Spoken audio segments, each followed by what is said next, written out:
Bonsoir à toutes et à tous, j'espère que vous allez bien, en tout cas moi je vais très bien, parce qu'aujourd'hui c'est le premier épisode de Touche pas à ma chronique. Ouais, c'est bien beau tout ça, mais c'est quoi Touche pas à ma chronique? Eh bien comme dirait Valérie, je suis le... Oui, bien sûr, tu crois pas que t'es plutôt le Rachid arabe du web? Quelqu'un m'a appelé? Parce que j'ai entendu mon nom. Tiens Rachid, tu tombes bien, on va faire ton conseil de classe. Oh putain, je me casse. Non, attends Rachid. Oh putain. Il est parti. Et toi, t'aurais pas un sommaire à nous présenter par hasard? Oh mais, vous savez quoi, squatter ma vidéo là? Allez vas-y, sommaire. Au sommaire les amis, tout d'abord on va commencer par analyser la première partie de C'est que du kiff. Et après on analysera C'est que du kiff partie 1 qui est en fait la deuxième partie de l'émission quoi. Et dans la première partie de cette émission, on analysera les séquences du slam et du paddle. Et après je réagirai comme vos chroniqueurs préférés à la séquence de... Quelle est la question? Merci Kelly. Enfin bref, il y aura de l'analyse sur The Voice, Yannick Noah et bien sûr Cristiano Ronaldo. Et surtout les amis, n'hésitez pas à réagir sur la barre de commentaires, ça me ferait grave plaisir. Et pour la deuxième partie? Ça va, je vais le faire plus tard, c'est pas urgent. Et oui les amis, l'émission du lundi a très bien commencé avec une séquence qui était assez darka, qui était la séquence du slam.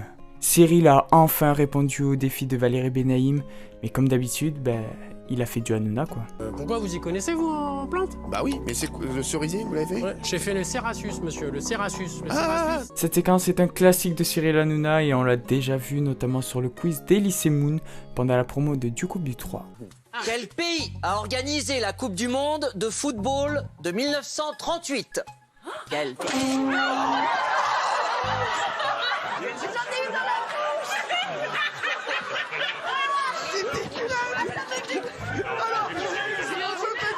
Je vais dire bleu, blanc, rouge. Bleu, blanc, rouge. Donc la France. Et bien évidemment, on a une petite pensée à notre Géraldine Maillet qui a eu du mal à supporter le bleu dans les yeux. En même temps, elle en a pris plein la gueule, hein. Tu peux parler toi, t'as aucun scrupule à utiliser Jean-Mi comme bouclier humain. Enfin bref, pour moi cette séquence c'est un classique qui fonctionne toujours. Et le seul petit bémol que j'aurais à dire c'est que c'était peut-être un petit peu court. Avec seulement 2 questions, on a très vite enchaîné avec le défi d'Antoine. Qui, on va être très honnête, c'était assez sympa, mais beaucoup moins drôle. Je pense qu'il aurait peut-être fallu inverser les 2 séquences, mais si je devais conclure quand même avec une note, je mettrais un bon petit 7, parce que c'était quand même assez darka. Je pense qu'une séquence du genre, les défis de Baba, serait assez darka pour débuter l'émission. Les amis, on va passer maintenant avec des choses un peu plus sérieuses, notamment avec la séquence de Quelle est la question. Et on va commencer maintenant avec Sylvie Vartan qui pousse un coup de gueule sur la supposée liaison entre Catherine Deneuve et Johnny Hallyday. Alors franchement, je vais être très honnête, ça commence à me saouler que des personnes qui sont même pas de la famille s'amusent à exploiter l'image d'une personne dans le seul but de s'enrichir. J'ai vraiment l'impression en fait que les gens ils oublient que derrière le nom de Johnny Hallyday, il y a une famille, il y a des enfants, et il n'y a pas que la marque Johnny quoi. Alors bon, je sais que c'est un ancien ami de Johnny, mais qui me dit que Johnny lui a vraiment donné l'autorisation de dévoiler ses secrets? Je trouve ça vraiment affreux d'affirmer des choses dans un livre, qui sont peut-être vraies mais qui franchement, quel est l'intérêt? À part à humilier une femme et un enfant devant la France entière. Et oui, parce qu'il sait pertinemment que ça va faire le buzz. Et on passe maintenant à The Voice qui a perdu presque 1 million de téléspectateurs depuis l'émission des KO. Alors, très honnêtement, je vais pas m'attarder sur la question de trucage parce que je vois mal TF1 prendre le risque de truquer les votes, surtout qu'il y a une musée du 6. Par contre, je suis assez d'accord avec vous sur le fait que certains candidats méritaient pas forcément leur place dans la suite de l'aventure. Mais bon, à un moment donné, il faut voter quoi. On connaît ce genre de situation parce qu'on les a déjà vécues sur des émissions comme Incroyable Talent et La Nouvelle Star. Donc à un moment donné, il faut voter. Moi, le point qui me dérange le plus dans cette histoire, c'est qu'ils arrêtaient pas de nous dire pendant les pubs que l'émission elle était en direct et au final, on se rend compte que l'émission n'était pas du tout en direct. Donc on ne sait pas s'il y a eu des oublis de parole ou quoi. En plus, je trouve que l'émission elle est beaucoup trop longue. Pendant le confinement, ils avaient pris la décision de réduire l'émission. Et pour moi, c'était la meilleure décision parce que ça nous permettait aussi de voir les coulisses des candidats. Et franchement, je trouve ça vraiment dommage. Surtout que, pour moi, ils avaient tout pour réussir parce que malgré que j'adore Mika, je pense que c'était le meilleur jury de The Voice jusqu'à aujourd'hui. Moi, je pense sincèrement que si l'émission fonctionne pas aujourd'hui, et depuis quelques années, c'est parce qu'on n'est plus dans The Voice, mais on est plus dans un The Grégory Le Marchal. J'ai sincèrement l'impression que la production, elle veut absolument que le candidat, elle ait une histoire triste. Le problème, c'est que les gens, ils regardent l'émission parce que c'est une émission de divertissement. Et au final, on se retrouve dans une émission qui essaie de nous faire chialer toutes les 30 secondes avec chaque candidat.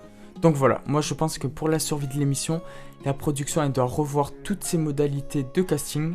Et je pense que l'émission elle doit être en alternance avec la Star Academy au moins une année sur 2. Je pense que ça peut être un bon compromis.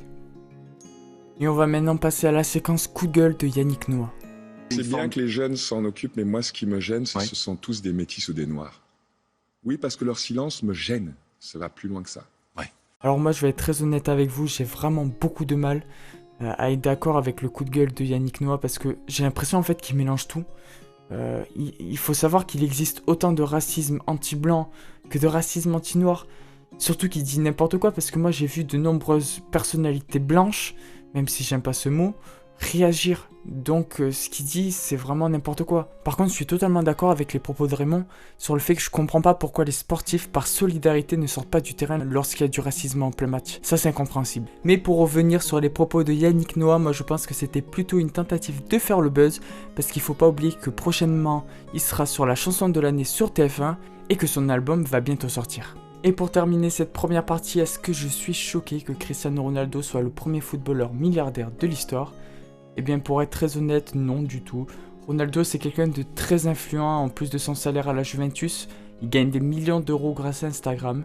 Il possède un contrat en or avec Nike. Il est le propriétaire de nombreux hôtels de luxe. Il a ouvert à Madrid un centre d'implants capillaires, un musée et en plus il possède des sociétés dans le textile et la parfumerie. Donc oui effectivement, si on cumule tout ça, je pense qu'il a dépassé le milliard d'euros depuis quelques temps déjà.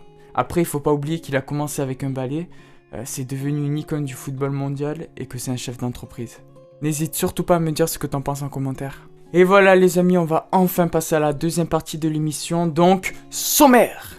Et on a eu le droit à une séquence 100% Koh-Lanta pendant cette deuxième partie d'émission, ce qui fait presque de 36 minutes d'émission à parler de Koh-Lanta. Donc vous l'avez compris au sommaire, on a le droit au débrief de Baba avec du Koh-Lanta et encore du Koh-Lanta. Je vous rassure les amis, étant donné qu'on a eu que du Koh-Lanta pendant cette deuxième partie d'émission, je vais essayer de répondre à toutes les questions en une seule fois dans un petit résumé pour que ce soit plus court. Let's go, c'est parti. Alors oui, j'ai kiffé cette saison de Koh-Lanta et pour être très honnête avec vous, c'est sûrement la première fois que je regarde tous les épisodes d'une seule saison.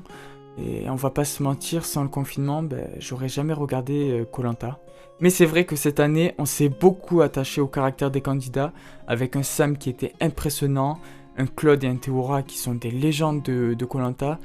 Cette année, le casting était vraiment bon. Mais pour moi, l'une des forces de ce programme, en tout cas cette saison, ça a été les nombreux rebondissements qu'il y a eu dans l'histoire avec les jeunes qui étaient beaucoup plus faibles au départ, et qui finalement ont réussi à dominer toute l'aventure. Et pour terminer, est-ce que Nawel, et pas Nawal, n'est-ce pas les amis, a-t-elle mérité de gagner la finale de Koh-Lanta? Alors oui, on est tous déçus que Claude n'ait pas gagné cette saison de Koh-Lanta, mais on peut pas dire que Nawel n'a pas mérité de gagner parce que elle s'est toujours battue pendant les épreuves, elle a toujours été franche et honnête, et il faut pas oublier que très peu de personnes, voire aucune, n'a voté contre elle lors des conseils.